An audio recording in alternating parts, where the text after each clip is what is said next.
po ba mga bossing ko'y inaalat? Asya mga bossing ko'y huwag niyong hayaan na malasin ang inyo pong pamilya.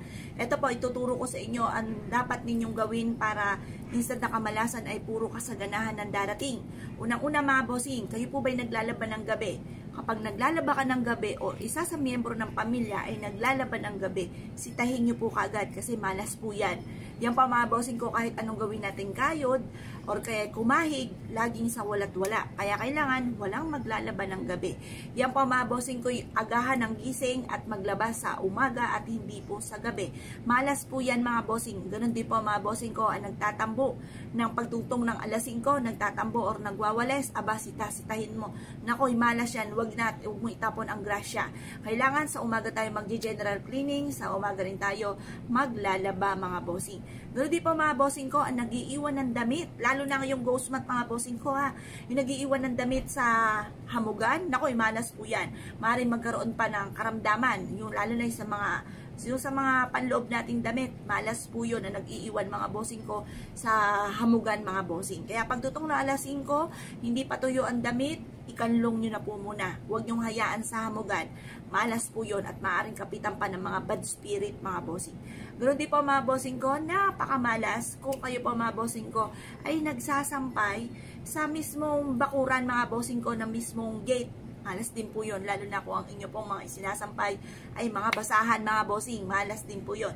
Dapat meron po tayo mismong sampayan at sa gilid ang ating sampayan at hindi sa harapan mismo. Kasi ito daw po ay nagtatawag, di ba yung mga basahan or kaya kahit anong damit na isinasampay sa may mismong bakod. Yung po mga bossing ko ay kung sino-sino dumadaan, maaaring yung mga dumaan ay may mga negatibo, kakapit ito sa inyo pong damit. Tarang napapasin nyo ang dami-dami problema pinagdadaanan.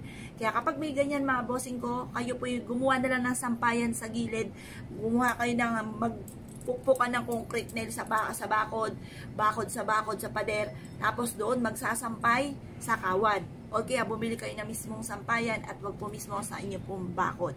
Malas po yun. Ganun din po, napakamalas kung kayo po ay may basurahan sa mismong harapan ng inyong tahanan. Dapat sa gilid po ito ng inyong tahanan. Huwag nyo hahayaan na may basurahan dyan dahil, di ba ang basurahan madumi, nilalangaw, iniipis, may mga mababait pa dyan na napunta mga bossing. Ngayon po, maaari yung mga negatibong yan kasi yan ang gustong-gusto ng mga bad spirit, ng mga negative. Maaaring pumasok po yan sa loob ng inyong pong tahanan o ng inyong bakuran kapag meron ka sa harapan ng basurahan. Mas mainam kung wala ka na talagang mapaglagyan sa gilid. Medyo malayo-layo sa mismo pasukan ng tao yung pintuan. Medyo ilayo-layo nyo yung basurahan dahil isa po yan sa magiging maaaring kamalasan ng buong pamilya. Hindi lang sa inyo na nanonood na mahilig sa mga pampaswerte. Sa buong pamilya po yan. Usaping buong pamilya to para wag nyong hahayaan na mamalasin ang buong pamilya. Wag nyong pagtiisan ang mga kamalasan na yan mga bossing. Ganoon din po mga bossing ko, napakamalas kung halimbawa kayo po mga bossing ko ay kumakain. Tapos habang kayo kumakain, napakaingay ng mga kubyertos, malas din po yun. Dahil dapat po tahimik lang. Kasi sabi nila, instead na makijoin sa inyo yung swerte, yung kasaganahan, yung mga good spirit, natataboy po sila. Kaya kailangan, sakto lang, huwag masyadong maingay, lagapakan yung ganyan mga bossing. Pati sa pagnguya, hindi kailangan nakikita yung hinuhulma sa bibig. Kailangan panakto lang, marahan lang mga bossing. Dahil yan po yung sumisimbolo na ng kamalasan. Ganoon din po mga bossing ko, yung pong malas din sa miyembro ng pamilya, yung may kumakain, tapos yung isa aalis na or magliligpit. Dapat sabay-sabay po yan, lalo-lalo na kung sabay-sabay kayong kumain. Dapat sabay-sabay ding tatayo, sabay-sabay din na matatapos. Malas din po mga bossing ko, yung pong kumain ng gabi, tapos yung paghuhugas ng pinggan ay kinabukasan pa.